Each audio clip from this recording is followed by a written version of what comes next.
Bonjour tout le monde, bienvenue au webinaire de Craform Ingénierie sur comment définir un système de datum fonctionnel. C'est Martin Jonge qui vous parle.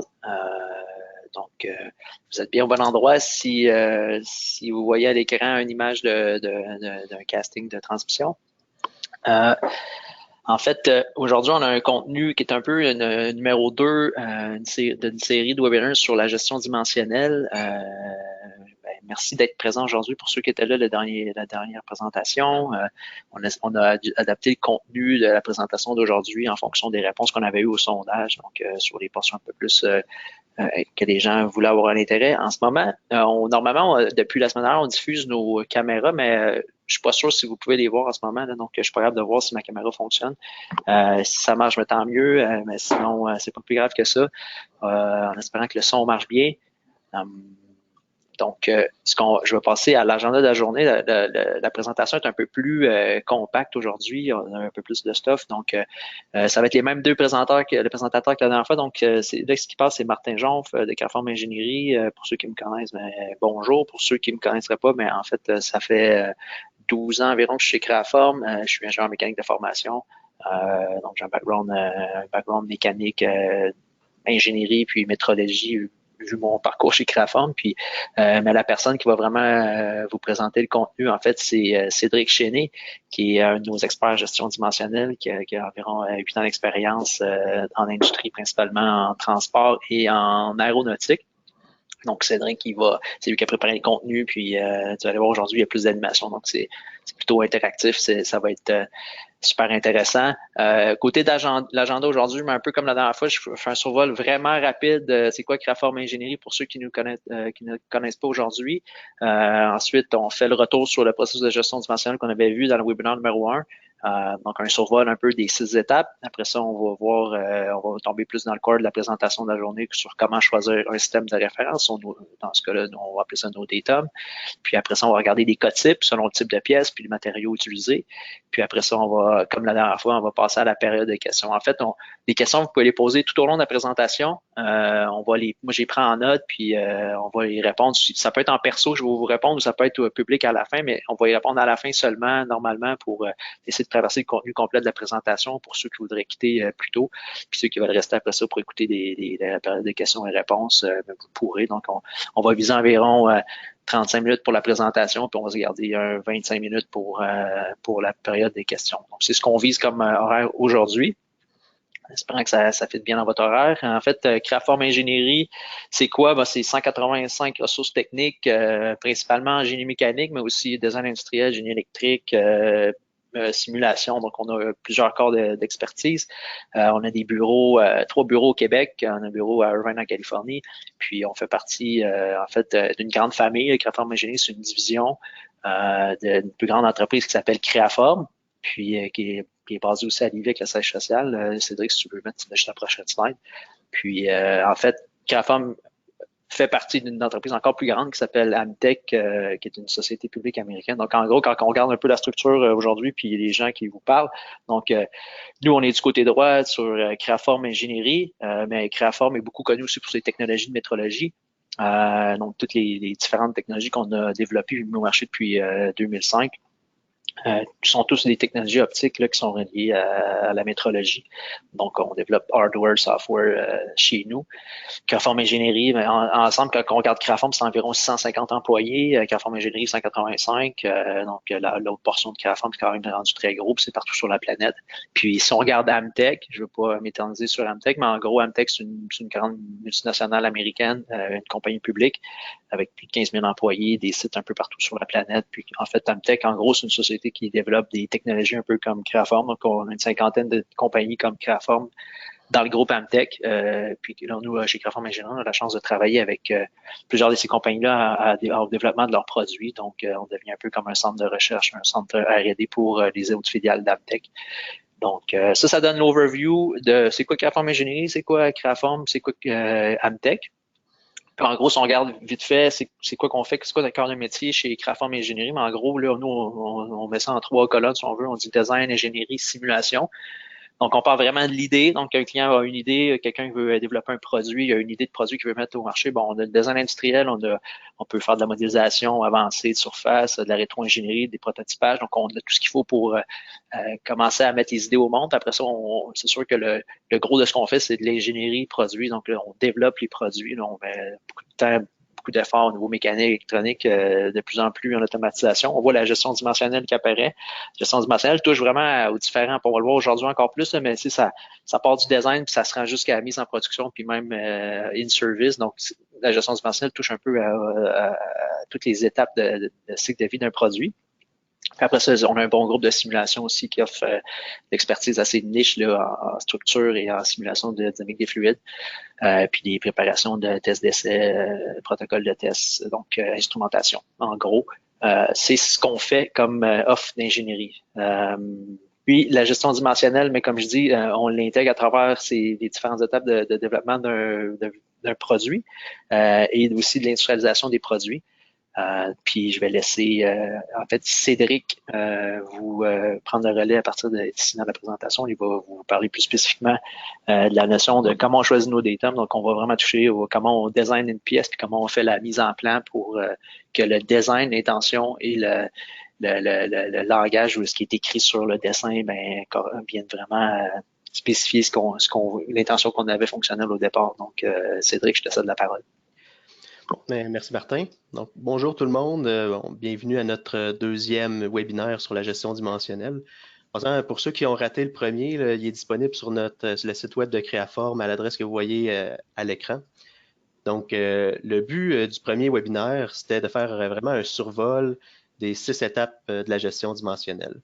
Puis, suite à ça, dans notre sondage à la fin du webinaire, on vous a demandé c'est quel sujet vous aimeriez qu'on parle le plus en détail. Donc, à la demande générale aujourd'hui, on va parler de GD&T, puis plus spécifiquement, on va parler de la définition des datums.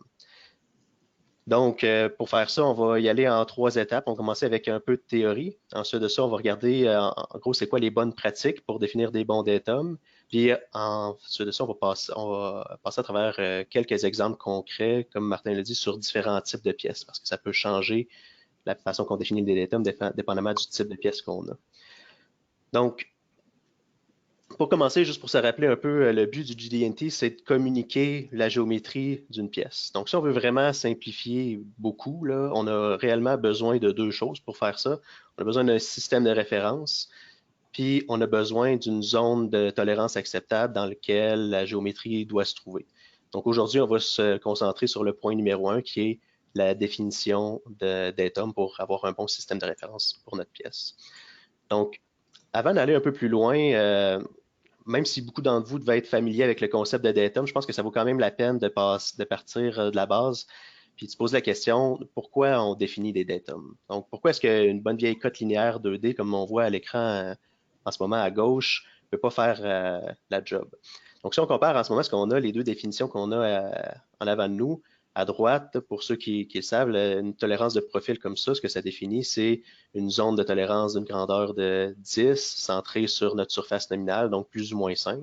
Donc, quand on compare à gauche et à droite, à première vue, les 2 définitions semblent dire sensiblement la même chose.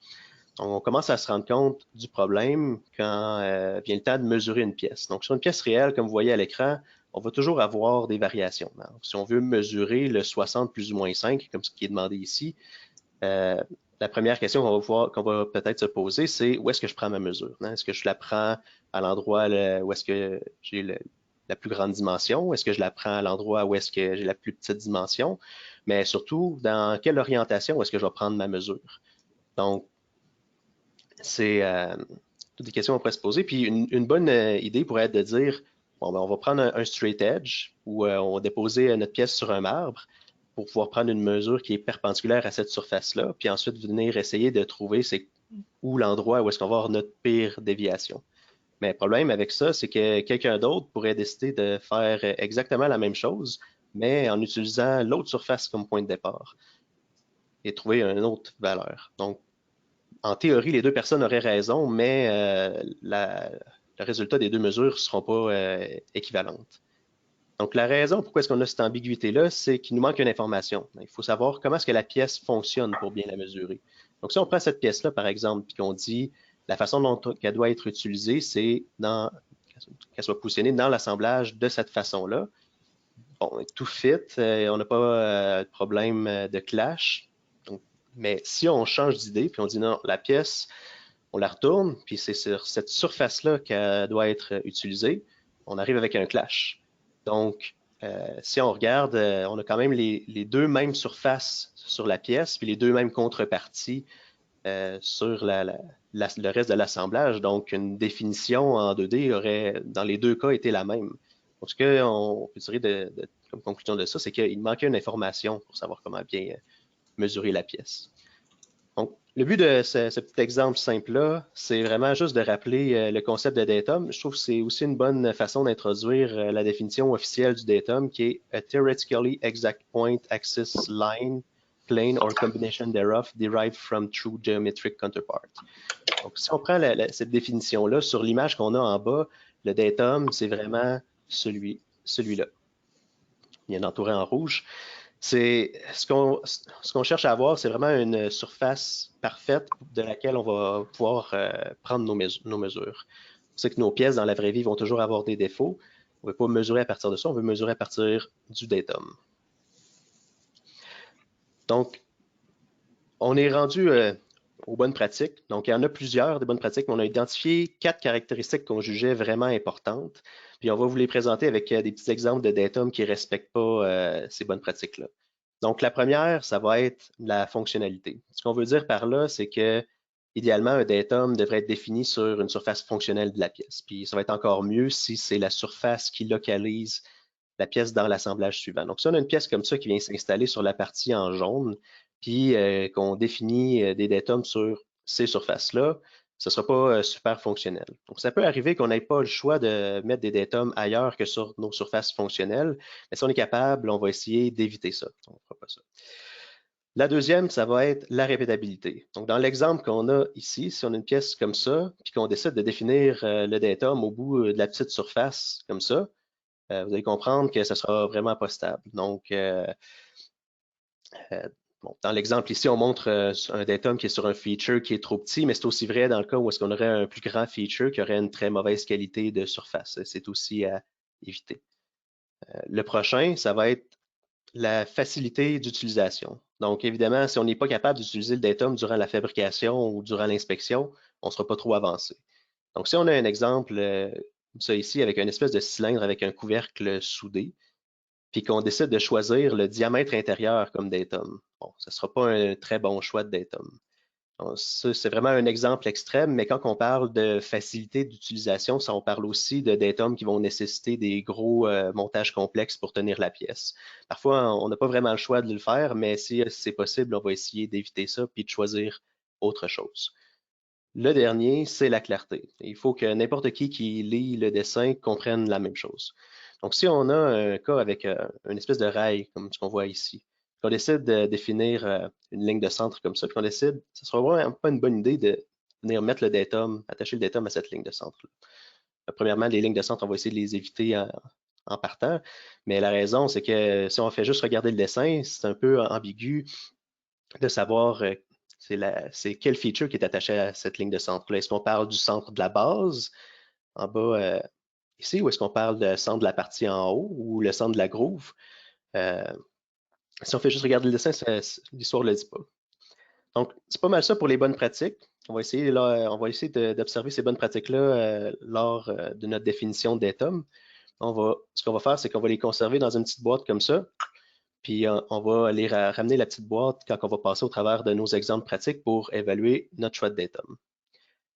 Donc, pour les exemples pratiques, on va prendre le même produit que celui qu'on a utilisé durant notre premier webinaire, donc la suspension de VTT.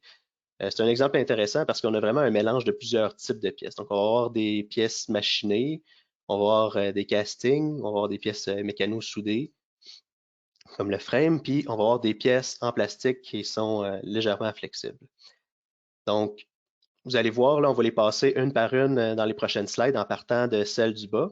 Puis vous allez voir que le niveau de complexité risque d'augmenter au fil des slides parce que le type de pièce, une pièce plastique, des fois, c'est un peu plus complexe qu'une pièce simple qui est machinée.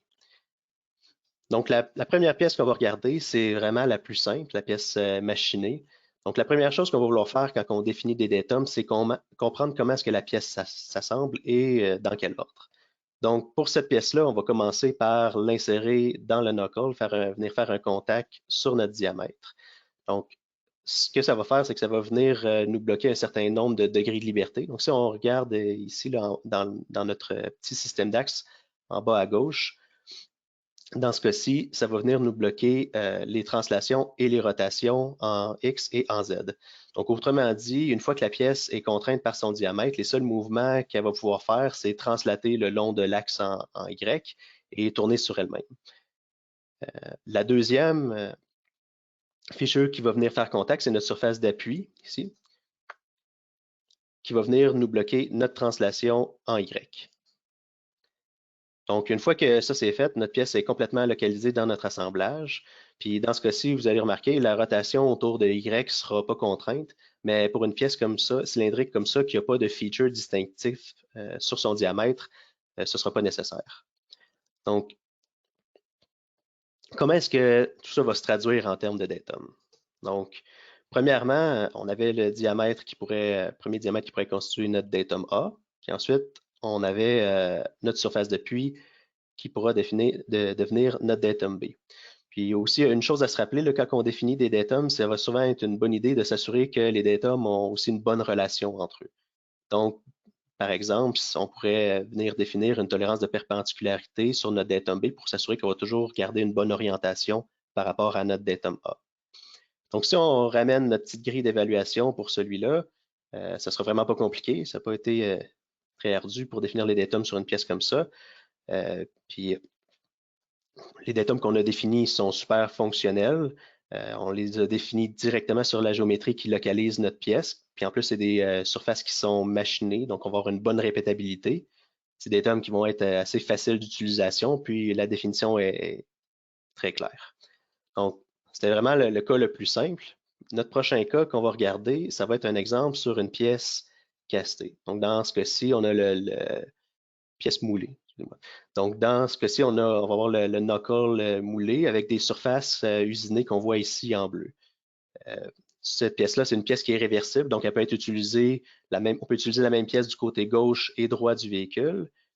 Puis généralement, quand on a des pièces moulées, on risque d'avoir deux types de requis à définir. Donc, on va souvent avoir des requis sur la pièce finale, puis des requis sur le moulage avant le machinage. Donc, on va parler rapidement des requis de moulage un peu plus tard, mais pour commencer, on va surtout se concentrer sur les requis de la pièce finale. Donc, cette pièce-là, si on regarde comment est-ce qu'elle est assemblée. Donc, en premier, on va avoir un ball joint, juste ici, qui va venir tenir le centre de notre pièce. Donc, ce type de connexion-là, ce que ça va faire, c'est que ça va venir bloquer tous nos degrés de liberté en translation, mais la pièce va rester libre de tourner dans toutes les directions autour de ce point-là. Ensuite, on va venir fixer le deuxième joint rotulé dans le haut. Là, cette deuxième connexion-là va avoir pour effet de bloquer nos rotations en X et en Y, comme ça ici. Donc, une fois que ces deux connexions-là sont faites, tout ce que la pièce peut faire, c'est tourner sur elle-même autour de l'axe en Z. Donc, ce dernier degré de liberté-là va venir être contraint par une dernière connexion avec la direction du véhicule. Donc, on va venir bloquer notre dernière rotation autour de l'axe Z. Donc, à quoi est-ce que ça pourrait ressembler ça en termes de datum? Donc, si on essaye de définir le plus fidèlement possible la façon que la pièce va être contrainte dans son assemblage. Donc, premièrement, on avait notre joint rotulé. On pourrait venir définir un premier datum target A, ici, avec un offset nominal de nos surfaces de connexion. Ensuite, on avait notre deuxième joint rotulé en haut, où est-ce qu'on pourrait venir définir un deuxième datum target en haut, ici, comme ça. Puis, au final, pour finir, on avait notre connexion avec notre direction. Je pourrais venir définir un plan C sur notre surface de montage.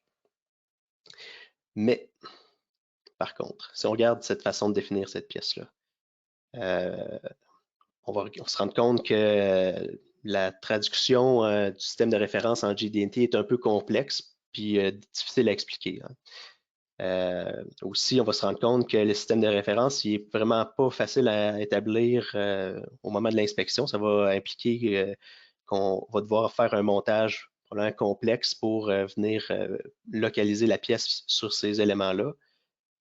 Aussi, cette façon de définir les datums-là ne tient pas compte du fait qu'on a une pièce gauche et droite, qu'on va utiliser la même pièce à gauche et à droite, hein, on se rappelle, c'est une pièce. Donc, si on définit les datums de cette façon-là, on va être obligé d'avoir deux types de pièces différents, puis ils ne seront pas interchangeables. Puis, c'est possible aussi que, disons qu'on choisit le datum B en haut, c'est un petit diamètre percé en angle, ça se pourrait que ça définisse, ça apporte des variations supplémentaires. Donc, ce ne sera pas super répétable. Donc, si on ramène notre petite grille d'évaluation, oui, c'est super fonctionnel. On a essayé au mieux de nos capacités de représenter le plus fidèlement possible la façon que la pièce est installée dans son assemblage. Mais niveau répétabilité, on peut se poser des questions. Au niveau facilité d'utilisation, on ne l'a pas vraiment parce que ça va nous demander un montage qui est relativement complexe. Puis au niveau clarté, c'est pas très clair non plus comme définition.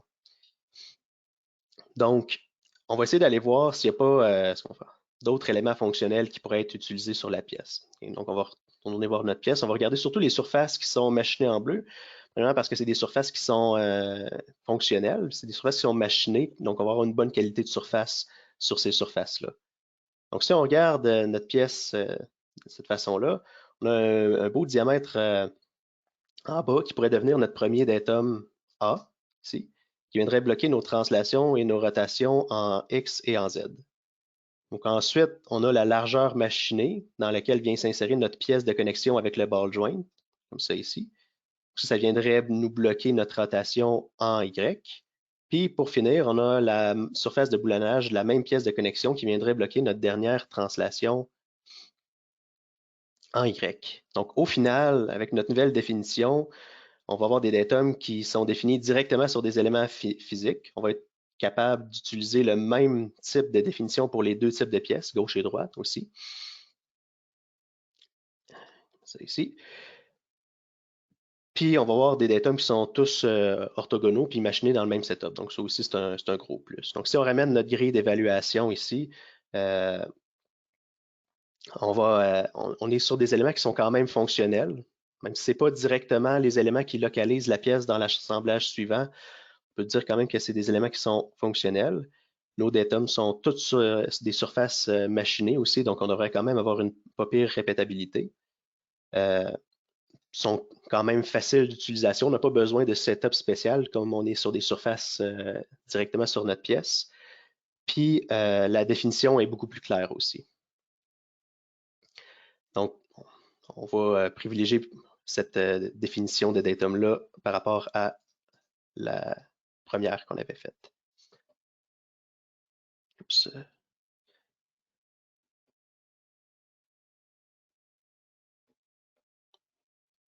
Donc, ouais, la prochaine slide, ça va être, je ne sais pas pourquoi que ça.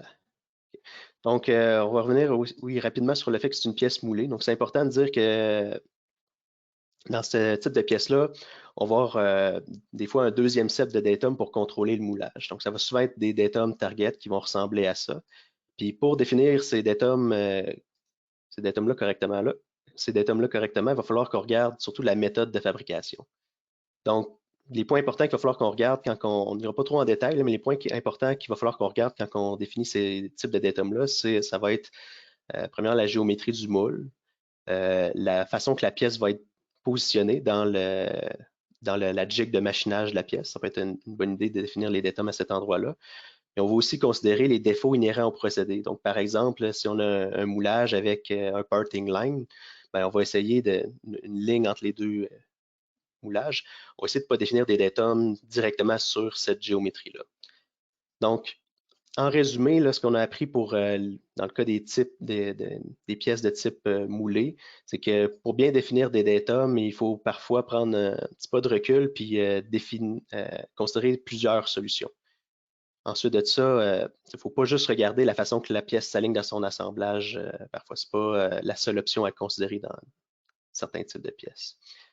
Puis, aussi pour des types comme des types de pièces comme des pièces moulées, ce pas les seuls, mais le système de référence fonctionnel peut être différent du système de référence de la fabrication du moulage avant. C'est aussi vrai pour des gros mécanos soudés qui sont usinés par après. Donc, le prochain type d'exemple qu'on va regarder, ça va être les pièces mécano-soudées, donc les gros soudages.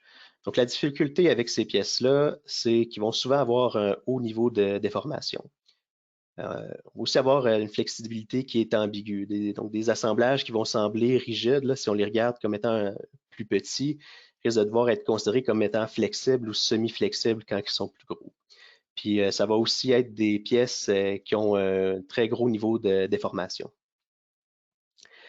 Donc, la pièce qu'on va regarder pour notre exemple, ça va être le sous-châssis avant. Donc, cette pièce-là, c'est la pièce qui est utilisée comme structure pour l'assemblage des systèmes de direction et de suspension, ce qui va nous assurer la géométrie de la direction par rapport au reste du véhicule. Donc, si on regarde cette pièce-là, comment est-ce qu'elle est assemblée? Donc, la première chose qu'on va venir faire avec cette pièce-là, c'est qu'on va venir la déposer sur notre frame. Ça va nous créer un appui plan sur les deux surfaces du châssis. Puis ça va venir nous bloquer notre translation en Z ainsi que notre rotation en X et en Y. Donc, une fois que ça c'est fait, ce que ça veut dire, c'est que notre pièce va pouvoir translater sur son plan en X et en Y. Elle va aussi pouvoir tourner sur elle-même autour de Z. Donc, en venant localiser avec les 8 boulons, on va venir bloquer tous ces derniers degrés de liberté-là qui nous restent, donc la rotation en Z et les translations en X et en Y. Donc, qu'est-ce que ça donnerait en termes de datum? Donc, on aurait en premier notre surface de montage A, qui pourrait définir notre datum primaire. Et ensuite, on aurait le pattern de 8 trous qui pourrait devenir notre datum B. Donc, à première vue, ça semble bien aller. Ça semble être une bonne définition claire de datum. Donc, c'est quoi le problème avec cette pièce-là? Le problème avec cette pièce-là, c'est que c'est une pièce qui est soudée. Donc, le choix de nos datums, en fait, les datums qu'on a choisis risquent de varier beaucoup. Donc, niveau répétabilité, on ne sera pas très bon. Donc, si on ramène notre petit graphique, là, on ne pourra pas utiliser ces datums-là de cette façon-là, si on va avoir trop de variations. Qu'est-ce qu'on pourrait avoir comme solution? Donc, quelqu'un pourrait suggérer de dire, bon, on va choisir des datums à des endroits où est-ce qu'on a moins de variations. Comme ici, on pourrait dire, bon, ben, on va choisir juste une des deux pattes au lieu de définir les deux pattes. Donc, effectivement, si on définit un datum localement sur juste une des deux pattes, il devrait avoir moins de variations à cet endroit-là. Mais le problème avec ça, c'est que, bon, premièrement, ça ne représente pas vraiment la fonctionnalité de la pièce, mais surtout, c'est qu'on risque de créer une projection qui va créer encore une fois vraiment beaucoup de variations. Donc, ce ne sera vraiment pas la meilleure solution. Donc, la prochaine étape, ça va être d'aller voir au niveau du design et de la fabrication pour essayer de trouver la raison pour laquelle on a autant de variations. Donc, on va regarder comment est-ce que cette pièce-là est fabriquée, tous les détails de la pièce. Puis, dans notre cas, on va regarder surtout la connexion entre les tubes cintrés et la plaque de connexion découpée au laser. C'est à cet endroit-là qu'on voit que la déformation de tout le frame se transmet à nos datums. Donc, une fois que la connexion est faite, toutes les variations sont transmises aux plaques de support. Donc, une idée de ça, ça pourrait être essayer d'aller modifier le type de connexion qu'on a entre les tubes cintrés et la plaque, afin d'essayer de ne pas transmettre cette variation-là, variation de toute la structure aux plaques de support. Donc, on pourrait en arriver avec une solution au niveau du design qui ressemblerait un peu à ça, où est-ce qu'on aurait différents types de connexions. Puis, ce qu'on voit ici, c'est que oui, la structure continue de varier, mais on va être capable de garder des datums beaucoup plus stables, puis faciliter le contrôle, puis l'assemblage de la pièce. On va aussi regarder la façon que la pièce est soudée. Donc, cette connexion-là, on va essayer de les souder en dernier avec un bon positionnement dans le gabarit pour éviter les déformations. Donc, en résumé, ce qu'on a appris avec les pièces soudées, c'est que premièrement, les pièces soudées vont presque toujours avoir une grande quantité de variations. Puis il faut savoir les prendre en considération. Ensuite de ça, il faut que le design prenne en considération puis que ça reflète les contraintes de fabrication. Puis ensuite, il va falloir faire un choix de datum. Il va falloir faire attention quand on fait notre choix de datum pour éviter les projections puis pas augmenter encore plus les variations. Donc, le dernier type de pièces qu'on a, ça va être les pièces flexibles. Alors, on n'ira pas trop en détail dans les pièces flexibles parce qu'il y a vraiment beaucoup de choses à considérer, mais on va quand même survoler les grands points. On pourra peut-être faire un autre webinaire plus concentré sur les pièces flexibles dans le futur. Mais les difficultés de ce type de pièces-là, c'est premièrement qu'on va avoir des géométries qui vont être souvent très complexes. Puis, évidemment, c'est une pièce flexible, donc la géométrie va varier beaucoup durant son assemblage. Donc, dans le cas d'une pièce plastique comme on voit ici à l'écran, on a une flange ici qui a un risque de déformer beaucoup quand on va venir l'assembler. Donc, quand on veut définir des datums sur des pièces flexibles comme ça, pour faire la même chose que tous les autres types de pièces, on va venir regarder dans quel ordre est-ce que la pièce s'assemble. Donc, en premier, on va avoir la contrainte sur l'appui plan. Ensuite de ça, on va avoir un trou de boulonnage à l'arrière de l'aile qui va venir localiser la pièce flexible. Puis ensuite, on va avoir le boulonnage à l'avant dans la slot. Donc, ce qui est différent, c'est que là, on va avoir une étape supplémentaire où est-ce qu'on va venir faire le serrage du contour de la fausse aile qui va venir conformer tout le contour de la pièce à l'assemblage suivant. Donc, tout ça en termes de datum, comment est-ce que ça se traduirait? Donc, on aurait en premier notre datum A, qui est ici. On aurait en deuxième notre datum B sur le trou de localisation à l'arrière de la, la flange. Puis, on aurait notre datum C sur le trou oblong à l'avant. Donc, ça semble être très similaire à une pièce rigide. Donc, c'est quoi la différence avec une pièce flexible? C'est que sur le dessin, on va définir des contraintes pour mesurer la pièce. Donc, on va souvent avoir des notes comme ça sur le dessin qui vont définir comment est-ce que la pièce doit être conformée lors de son inspection. Ce qui est important de faire avec ça, c'est que, ce qui est important de ne pas oublier, c'est de définir la force avec laquelle on a le droit de venir contraindre la pièce. Souvent, c'est quelque chose qui est oublié. On ne va pas casser la pièce non plus. Donc, en conclusion de toute la présentation, la définition des datums fonctionnels, c'est vraiment à la base de la description géométrique de la pièce. Pour bien les définir, c'est souvent, il faut savoir jongler entre la fonctionnalité, la répétabilité, la facilité d'utilisation, la clarté. On ne sera pas toujours capable d'avoir 100% toutes ces bonnes pratiques-là, mais il faut essayer d'optimiser le plus qu'on est capable toutes ces caractéristiques-là. Puis, il faut se rappeler aussi que la définition de bon datum, c'est souvent le point de départ de discussion avec un fournisseur quand on fait fabriquer des pièces à l'extérieur. Donc, c'est quand même important de prendre le temps de bien les sélectionner. Ouais, puis je peux rajouter un point, Cédric, comme pour ta conclusion, c'est tu sais que puis on l'a vu à travers les différents exemples, particulièrement dans le cas du mécano soudé.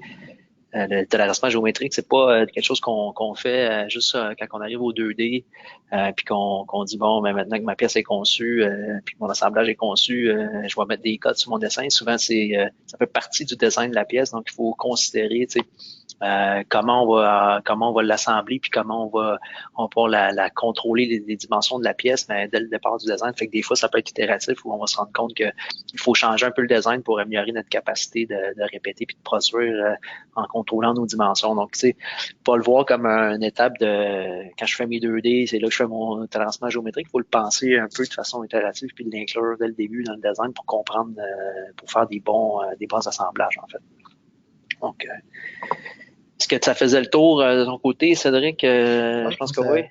Oui, ça faisait le tour, là. Parfait. Donc, on va pouvoir peut-être juste un rappel sur ce qu'on offre comme service. En gros, je ne vais pas faire le tour de tout ce qu'on fait, mais en gros, juste comprendre que ce que Cédric présente aujourd'hui, c'est un survol quand même.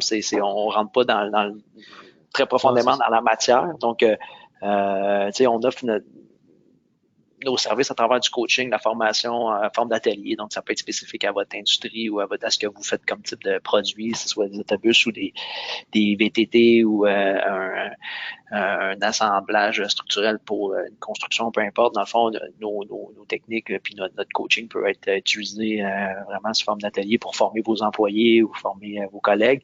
Mais aussi, on peut le faire en support d'ingénierie à la pièce avec des banques d'heures ou tout au long du développement de produits. Donc, avoir accès à notre expertise à la pièce, à la carte. Sinon aussi, souvent, en fait, notre service de gestion dimensionnelle, il n'est pas juste à une étape bien précise dans le processus. Souvent, ça peut être en support aux gens qui sont à la production ou à la mise en production, donc juste avant en phase d'industrialisation. Souvent, on va faire un review de si ça fait du sens, comment le design a été fait. Puis aussi, même quand le produit, une fois qu'il est en service, souvent, on va avoir beaucoup de nos clients qui nous contactent parce qu'il y a un produit qui est en service, puis soit qu'il y a de l'usure prématurée ou il y a des problèmes aussi sur la ligne d'assemblage. Puis même si aujourd'hui ils sont capables de sortir certains véhicules, mais ils se rendent compte que ça pose des problèmes après ça quand les véhicules sont en service. Donc, c'est tout au long de la vie du produit qu'on peut utiliser nos outils puis notre expertise. Donc, faut pas juste penser que ça se fait à un endroit puis nous garder en tête pour différentes étapes. Puis on a plein d'outils. Là, on les affiche sur la slide de 3DCS puis PowerWorks sont des outils logiciels qui permettent de faire l'assemblage virtuel puis faire de l'analyse de variation. Donc, pour des pièces beaucoup plus complexes que ce qu'on avait aujourd'hui, on pourrait penser à un panneau de HUD qui ferme puis on veut calculer c'est quoi les variations qu'il va y avoir sur un gap puis sur le flushness. Donc, il y a plein d'outils qu'on peut utiliser pour des cas un peu plus complexes là, qui utilisent les fondamentaux que Cédric a présentés. Mais Ça pourrait être une idée pour un prochain webinaire, par exemple, où est-ce qu'on pourrait... Il y a justement en passant, s'il y a des gens qui ont envie qu'on aille plus en profondeur dans certains sujets, n'hésitez pas, à la fin du webinaire, là, il va y avoir un sondage. Vous allez pouvoir demander certains sujets qu'on peut éclaircir. On va regarder ces suggestions-là pour se trouver des idées pour les prochains webinaires. Celui-là, c'est vraiment une introduction à la définition des data. On a essayé de passer à travers tous les types de pièces en à peu près 30 minutes. Là. Donc, c'est sûr que ça reste un survol. Mais s'il y a certains sujets que vous aimeriez voir plus approfondis, n'hésitez pas à l'écrire dans le sondage à la fin. On va faire d'autres webinaires plus en détail sur ce qui vous intéresse. Oui, exact, c'est clair, bon point. Puis, comme celui-là qu'on a fait aujourd'hui, c'est parce qu'il y a eu les gens nous ont demandé beaucoup sur l'aspect GD&T lors du premier. Donc, on aligne vraiment ce qu'on va produire comme contenu puis présenter avec ce que les gens demandent. Fait que, si vous êtes intéressé par en avoir d'autres, ben, votre opinion est importante parce que vous allez sûrement avoir l'influence sur ce qu'on va préparer.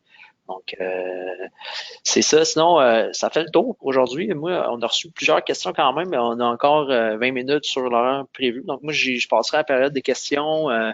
Il y a des bonnes questions quand même. On a eu quelques-unes. Je pense que puis il y en a qui reviennent. Donc, la première question là, qu'on a eue, en fait, que je trouvais vraiment intéressante, c'est en fait, il y a une question peut-être plus technique, Cédric, je sais pas si tu veux y répondre, qui est comme plus une question sur c'est quoi la différence entre le symbole de centerline versus le symbole de symétrie, puis il y a une différence dans la façon d'utiliser, en fait, en fait, c'est normalisé la façon d'utiliser, puis il y a une différence dans le symbole. C'est plus une technicalité sur comment on fait les dessins. Je sais pas si tu es à l'aise de répondre.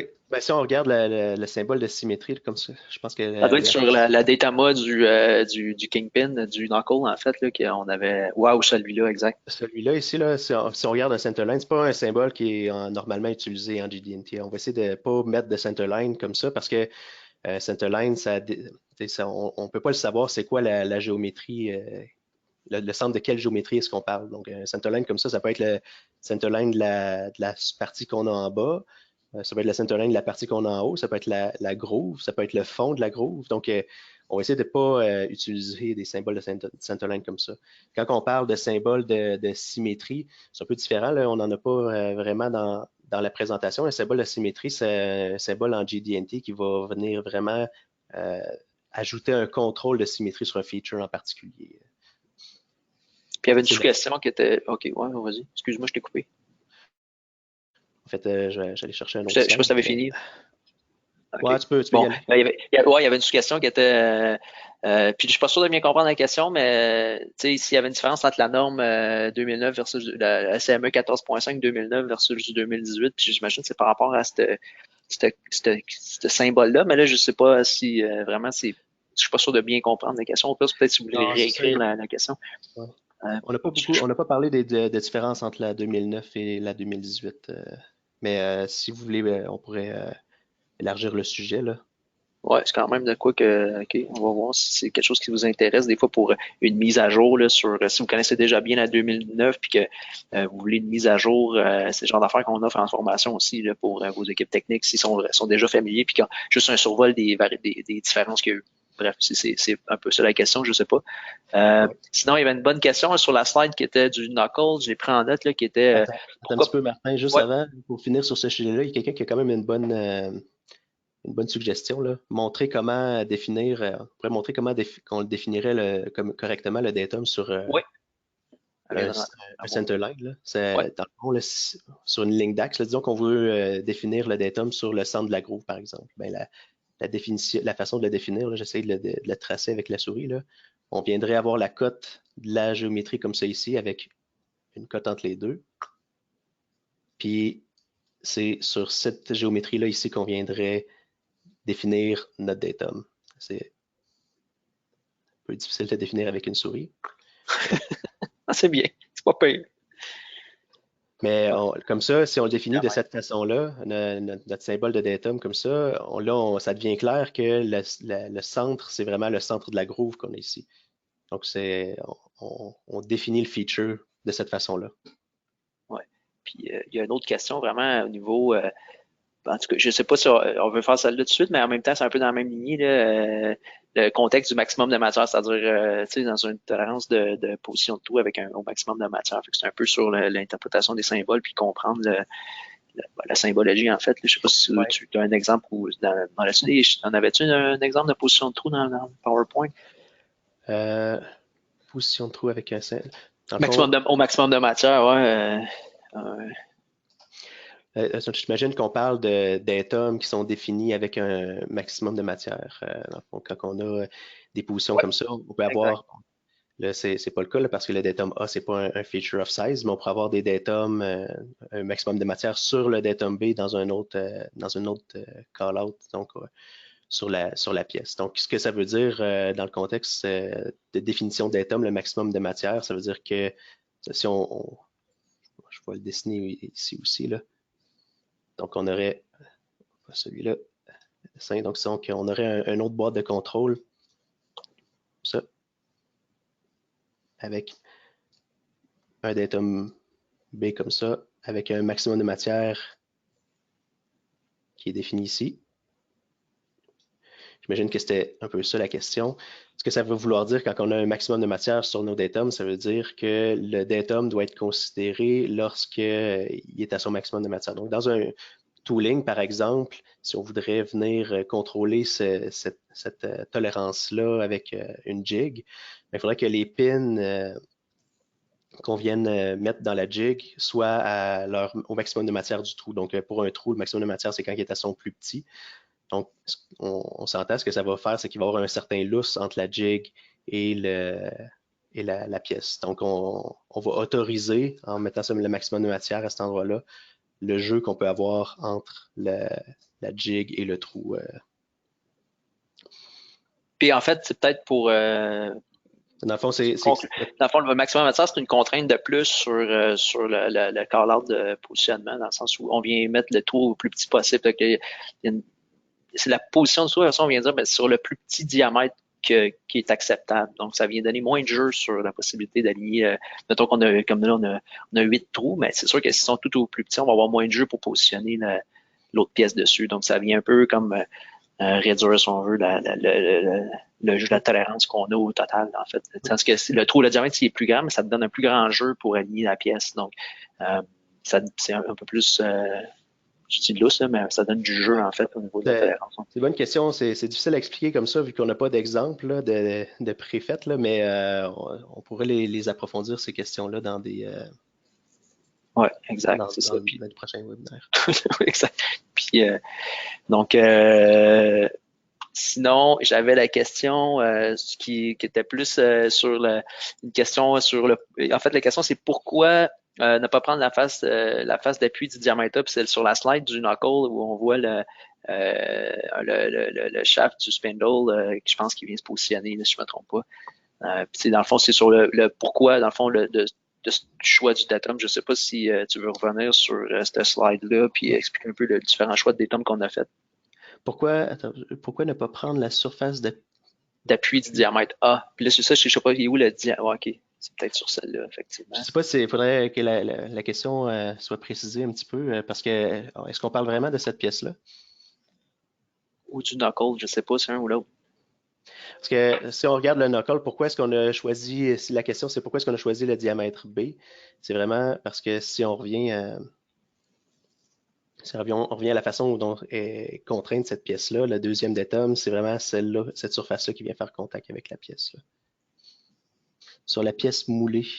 Ah, c'est ça, c'est sur la pièce moulée qu'on parle. La pièce moulée, c'est le knuckle, dans le fond. Ouais, OK, ça va être ici, c'est ça. Je pense que c'est ce qu'on a fait, non? En fait, au lieu du datum C ici, ouais, au lieu du datum C ici, on aurait pu prendre la surface d'appui de cette. Ouais. Puis là, ce que ça peut créer, en tout cas, puis là, je peux y répondre. En tout cas, puis je sais pas si c'est la vraie réponse, c'est vrai que pour me corriger peut-être, mais des fois, en mettant les surfaces, ça crée un levier, en fait. Là, des fois, si tu prends tous tes datums rapprochés dans une plus grande pièce, mais surtout si tu viens, dans ce cas-là, si je me trompe pas, ça vient cloquer le dernier degré de liberté. Dans le fond, ça vient bloquer une rotation. Donc, si plus tu le mets loin, ben en fait, plus tu viens enlever l'effet de levier qu'il peut avoir sur l'erreur quand tu viens mettre sur les pièces intérieures. En fait, dans ce cas-là, ici, ça n'aurait pas changé tant que ça parce que le datum C, quand on était rendu là, c'est tout ce qu'il fait, c'est qu'il vient bloquer notre dernière translation en Y. Donc, nos projections là, sont déjà bloquées. Donc, on aurait pu, je pense, définir cette surface-là comme étant notre datum C. À un certain moment donné, c'est des choix là, qui sont faits, là, mais ça aurait pu être valable aussi de définir cette surface-là comme étant un datum. Mais c'est vrai que si on regarde, là, même si je reviens d'une slide, ici, là, notre datum C, c'est quand même un petit cylindre. Hein. Donc, même le choix qu'on a fait, le deuxième choix, là, c'est un exemple pour le bien du webinaire, mais c'est un petit cylindre. Donc, ça se pourrait que ça ne soit pas super stable aussi. À l'extrémité de la pièce, en plus. Donc, c'est ça. Ça peut projeter des erreurs des fois. Sinon, il y a quand même quelques questions. Oui, la question, est-ce possible de revenir sur comment gérer la variation pour les assemblages mécano-soudés pour mieux créer ces datums? Oui, en fait. C'est sur le subframe, j'imagine, la question. Oui, un peu comme ça. Comment gérer la variation pour les assemblages mécano-soudés pour mieux créer ces datums? En fond, c'est vraiment peut-être revenir un peu sur ce que tu expliquais là, sur comment refaire en fait, c'est un peu le milieu au design, dans le fond, dire mais comment tu peux améliorer ton design pour peut-être venir gérer une variation moins grande de tes data. Un petit peu. Une plus grande répétabilité, en fait, des data, de son jeu. Ouais. Donc, on parle un peu de cet exemple-là. Là. Quand on voit qu'il y a des variations dans les pièces en bas ici, là, comment est-ce qu'on fait pour définir les datums? Ben, il faut justement savoir que ici, ça va être des surfaces qui vont être prompts à la variation beaucoup. Donc, c'est pas juste, ce qu'on voulait dire par cet exemple-là, c'est que c'était pas juste dans la définition des datums qu'il faut regarder, mais c'est aussi dans le design lui-même. Donc, si on, excusez-moi, j'ai quelque chose sur mon autre écran. Si on regarde ici, bon, la variation là, dans la pièce mécano-soudée, elle va toujours exister. Ce qu'il faut qu'on essaye de faire, c'est de trouver une façon d'avoir un design qui va nous permettre d'avoir des datums, comme dans ce cas-là ici, qui vont être stables, puis que la variation va être prise ailleurs dans la pièce. Donc, dans ce cas-ci, on n'a pas un exemple très étoffé pour la suggestion du nouveau design, mais on pourrait s'imaginer un design où est-ce que la variation serait prise dans le joint de soudure entre les tubes cintrés et les plaques découpées au laser ici. Donc, toute la variation va quand même exister. On va pouvoir contrôler puis analyser cette variation-là, mais elle ne sera pas transmise à nos datums. C'est ça qu'on ne veut pas. Ouais.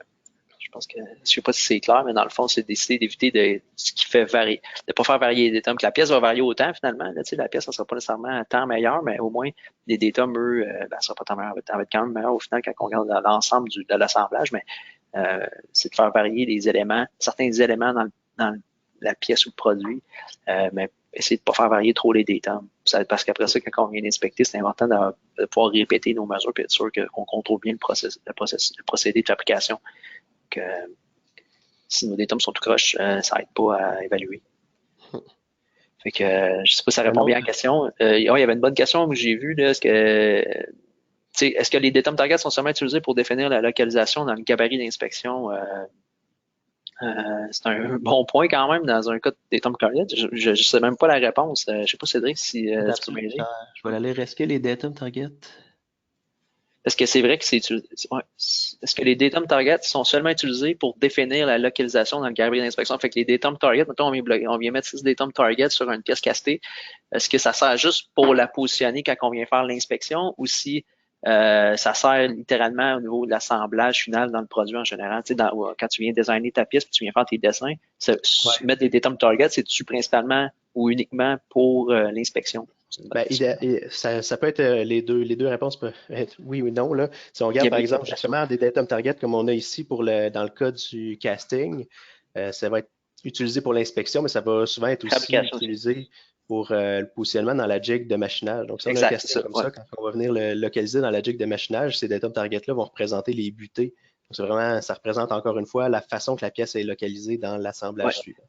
Exact. Puis juste pour, parce que là, c'est ça, la question nous amène à répondre peut-être à plusieurs sous-questions. C'est-à-dire que, puis nous, on va voir ça souvent chez Créaform, on va voir mettons, on fait affaire avec des mouleurs là, ou des casters, ils vont nous envoyer leurs pièces castées. Là, il y a un FAI à repasser sur un PPAP. Là, en tout cas, il y a des procédés dans les compagnies à suivre pour s'assurer que les premières pièces castées sont dimensionnellement bonnes puis répétables.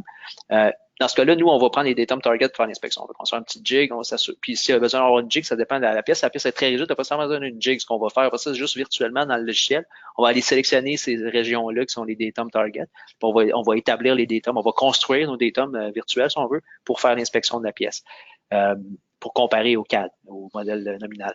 Puis après ça, c'est vrai que par contre, la pièce, c'est bonne, elle va passer à la prochaine étape de fabrication, puis là, le machiniste, lui, il va prendre cette pièce-là, puis il va falloir qu'il s'appuie sur ces faces-là pour être capable de fabriquer. Puis là, il va y avoir comme des nouveaux datums qui vont, comme on le voyait dans la slide d'après, je pense, c'est vrai, je vais pas dire n'importe quoi, mais on voit à la slide d'après, on refait une sélection des datums sur des faces machinées pour l'assemblage, si on veut, de la pièce finale dans le produit fini. Dans ce cas-là, c'est une suspension de véhicule, mais là, on vient mettre le moyeu, on vient mettre spindle, le moyeu, on vient mettre des pièces qui, eux aussi, sont précises sur des faces machinées. Fait que c'est plan, c'est plus, on commence à être très précis là, et souvent, les tolérances vont être plus serrées sur ces éléments-là, qui sont machinés.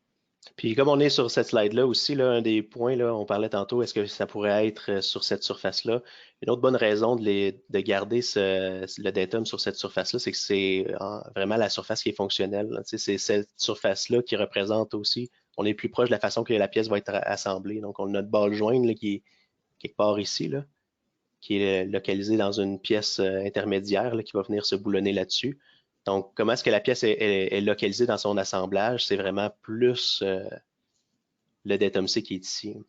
Ouais, puis ça répond peut-être, il y a une autre question en plus qui est comme liée à ça. La personne la demande comment faire le lien entre les différents sets de datum, celui du moulage et celui de l'usinage. Donc, c'est excellent. C'est une très bonne question. La raison pourquoi, premièrement, il faut qu'on se pose la question pourquoi est-ce qu'on définit des datums différents pour le moulage? Là? Pourquoi est-ce qu'on définit des datums de moulage point? C'est que quand on va venir l'usiner, on va venir localiser la pièce sur ça, puis on va être capable de gérer les minimums matières là, entre notre machinage, entre notre surface machinée et notre surface moulée. Donc oui, il va falloir qu'on ait un contrôle entre les datums moulés puis les datums machinés. Donc ce qu'on va faire, c'est que quand on va arriver sur le dessin machiné, on va souvent faire un rappel à nos datums moulés. On va définir quand même cette set de datums-là. Puis nos datums machinés, on va venir leur donner une tolérance par rapport à ces premiers datums-là qui ont été définis dans l'étape précédente. Là. OK. Puis là, il y a beaucoup de questions qui reviennent sur ce point-là. Comment faire le lien? OK. Puis après ça, il y a il y a une bonne question qui est revenue 2 fois, c'est est-ce qu'on pourrait prendre en fait, c'est la même personne qui a posé la question 2 fois, en fait, excusez-moi, mais c'est est-ce qu'on pourrait prendre un profil comme des temps? Parce qu'on pourrait avoir comme on voit là, sur justement la slide que là, puis ça le répond un peu peut-être à la question, là, mais est-ce qu'on peut prendre un profil comme un datum, dans le fond? Ouais, c'est pas recommandé. Je pense que c'est possible, là, mais C'est pas la meilleure pratique. c'est vraiment pas recommandé. Ça peut arriver qu'on n'ait pas le choix de le faire. C'est encore une fois le genre de choses que on va essayer d'éviter. Si vraiment, vraiment on n'a pas le choix, puis c'est la seule façon de localiser la pièce, il va falloir qu'on ait des discussions avec la personne qui va produire et inspecter la pièce aussi, là, savoir exactement comment est-ce qu'on veut localiser la pièce avec ce profil-là. Est-ce que c'est un best fit? Exact. Est-ce qu'on veut juste faire un Puis contact? Donc, habituellement, on essaie de l'éviter, ça. souvent, les pièces qui ont des shapes profilés, des pièces plastiques ou des pièces moulées là, de grande dimension, souvent, on va travailler avec les datum target. Là. Moi, ce que j'ai vu, en tout cas, de mon expérience, puis peut-être que Cédric en a une autre là, selon le type de pièce, mais puis là, après ça, on va réinspecter, on va mettre une tolérance de profil sur un certain élément. Mais les datums en soi, eux, sont pas un profil, sont vraiment des datum targets. C'est des points qu'on vient dire. Puis ça nous permet souvent de conformer ces points-là vont être les points de conformation de la pièce, dans le fond. On va venir la mettre dans le gabarit, puis la serrer à ces endroits-là, puis les mettre à zéro. Fait que les gabarits sont ajustables pour mettre tous ces points-là à zéro le plus possible. Fait que c'est sûr qu'un profil, si la pièce serait rigide, ça serait peut-être impossible de mettre le datum à zéro. Fait que C'est ça. c'est ça qui est compliqué. Là. Si c'est un profil quelconque, mais si il peut y avoir un cas où est-ce que, disons qu'on a des profils de pièces qui sont machinés là, avec une bonne répétabilité comme un cône, par exemple, là, ça va peut-être être plus simple de mettre un datum sur ce genre de profil-là. Mais si on parle disons qu'on prend la pièce ici, là, puis qu'on prend le profil, le contour de ça ici, qui est une forme quelconque, là, on va pas vouloir, on voudra pas mettre de datum sur des profils, sur des surfaces quelconques comme ça. Là, Ouais. Puis, ce sera pas idéal. Là. j'ai eu des questions qui reviennent là, sur la disponibilité de la présentation. Là. Normalement, puis là, c'est notre personne au marketing qui s'occupe de ça. Je ne veux pas dire de folie, mais je pense qu'on vous envoie le vidéo de la présentation. On a enregistré aujourd'hui ce qu'on a fait, puis après ça, vous allez avoir accès aux vidéos. Donc, peut-être pas en format PDF ou PowerPoint, là, mais à la limite, vous pouvez aller fast-forwarder aux endroits que vous voulez voir. Là, fait que ça revient un peu au même. Donc, puis même la période de questions est enregistrée. Là, fait que, puis on va reprendre, écoute, il est midi moins une. On va prendre peut-être une dernière question, après ça, on va mettre fin malheureusement. Si vous avez plus de questions, on va rester, Cédric et moi, on travaille chez Craform, là, fait s'il y a d'autres choses, n'hésitez pas. Puis si vous voyez que c'est de quoi qui revient souvent chez vous, là, avec le PACME et tout ça, on donne des formations, ça peut être une journée webinaire de ça, mais dédié pour vous. Donc, si vous voyez une possibilité ou vous avez beaucoup de questions de ce type-là, mais on peut préparer une formation pour vous, là, vraiment dédiée sur votre industrie ou ce que vous faites plus spécifiquement chez vous, donc plus axé sur vos enjeux à vous personnels. Donc, dernière question, je ne sais pas, Cédric, si tu en avais une que tu avais lue. Je suis en train de les. Il y en a beaucoup. Là. Il y en a plus. Oui, c'est ça, je vois moi-même, c'est qu'il commence à en avoir beaucoup. Fait que, on ne pourra pas y répondre malheureusement avant midi pour tout le monde, mais c'est quand même des bonnes questions. Peut-on donner un exemple où le lier le datum? Il y a beaucoup de questions qui reviennent sur comment lier le datum de l'usinage au datum du moulage, dans le fond. Fait que vraiment, dans les procédés, là, on est dans les dessins de fab, si on veut, là, versus les dessins du OEM qui vont être les dessins souvent de fonctionnel final du produit. Oui, ben c'est ça. Ce qu'on voit là, c'est que les gens, c'est le fun, là, il y a un intérêt à aller plus dans le détail dans certains cas. Là. Ce webinaire-là était vraiment un gros résumé. Là. En 30 minutes, on a essayé de passer à travers tous les types de pièces, donc on n'a pas parlé de beaucoup de choses, mais il y a plusieurs bonnes idées là, dans ces questions-là, de sujets qu'on pourrait approfondir dans des prochains webinaires.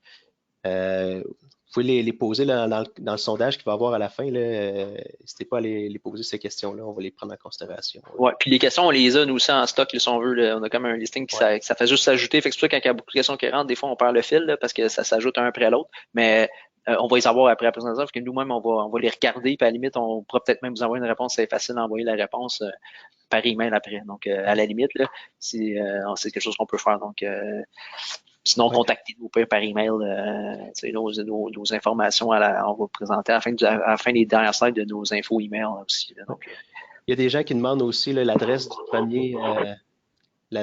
premier webinaire. Je vais la réafficher. Mais je pense qu'on pourrait l'envoyer aussi dans l'email de suivi. Ah, ouais, bon point. Bon point. Ah, ouais. OK.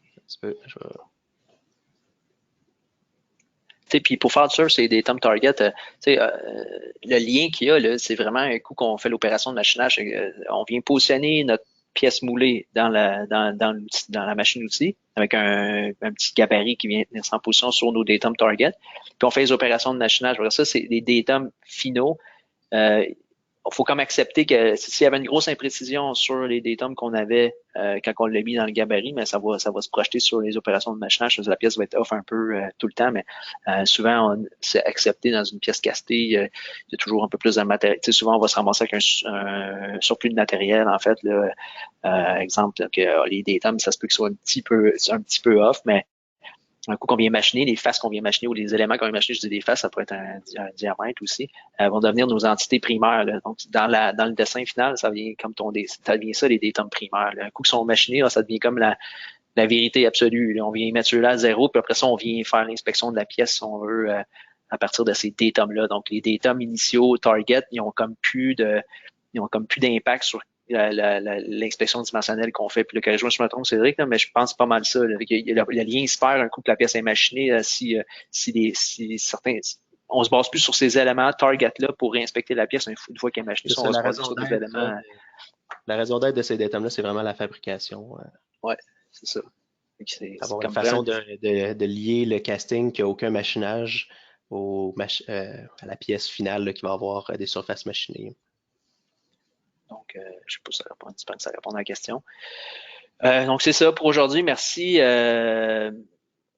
Merci d'être participé en grand nombre quand même. C'est le fun d'avoir qu'on a des clients, on a des gens qu'on connaît pas. Donc, si vous ne connaissez pas, mais en espérant que vous avez apprécié, pour ceux qui nous connaissent, en espérant que c'était instructif pour vous, puis que vous avez appris quelque chose de plus sur Craform Ingénierie ou sur la gestion dimensionnelle en général. On va faire d'autres webinaires, là, donc à suivre. Si vous avez apprécié, là, on va créer d'autres contenus. On n'a pas un horaire fixe, mais normalement, ça devrait être dans 2 semaines ou quelque chose comme ça. Donc, stay tuned. Ça nous fait plaisir de prendre une heure avec tout le monde pour faire ça. Sinon, ouais, Cédric, si tu veux juste peut-être mettre la dernière slide, comme j'avais dit, là, pour qu'il soit dans la vidéo avec nos adresses puis tout ça. Ouais, la slide de contact, si on veut. Puis, on va closer la présentation sur ça. Bon courage à travers la COVID. Ça va repartir, ça va bien aller. Fait que, puis on reste là chez nous au poste malgré tout ça, on reste full totalement opérationnel. Donc, faites attention à vous et à la prochaine. Merci.